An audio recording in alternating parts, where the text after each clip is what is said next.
Back again in the car, was outside on the beach, experienced an amazing sunset, and I'm back in the vehicle. And this is not light, this is the natural light. And the video that I want to make quickly is something that I hear from people from time to time, and it's happened to me several times. You're sitting there 30 minutes, 1 hour, 1.5 hours, nothing is moving, nothing is happening. Okay, so in the beginning when I started, that was quite frustrating, but I quickly figured it out, right? I shut down the app, shut down all the apps, repower the phones. Okay, and I say phones, I have 2 phones because I have 4 apps running, 2 Lyft, 2 Uber. It's hard to do that. 2 Uber apps, 4 in total.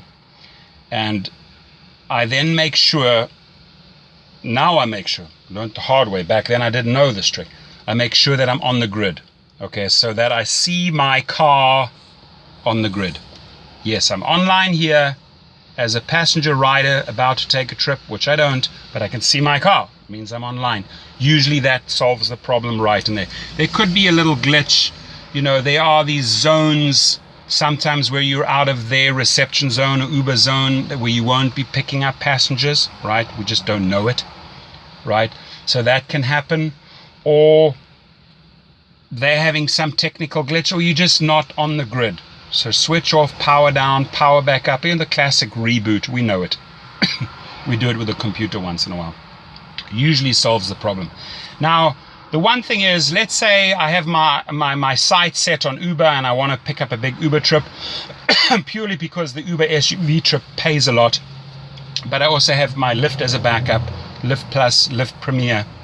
And I often switch my Lyft app on additionally to get me out there, because I always find that Lyft is busy. You know, the fares are not as paying as much as Uber, but it gets me out of that little trouble spot, that no booking spot, if you may call it, right? So that's how I roll. I'm not saying that I have them on in a 50-50 ratio. I personally have them on in about an 80% Uber, 20% Lyft ratio. That's my, that is not a percentage I'm promoting. Whatever works for you. You might just want to stick with one company. But I like to be busy. I like to keep all the other riders busy. I like to keep the fleets busy. So I advise many people to sign up with both. I'm in the business for ride sharing. Ride sharing means Uber and Lyft. Both have their pros and cons. I make a lot of videos about them.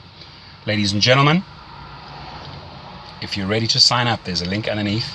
If you're an existing driver, you can reach out and ask me questions. Have a great day.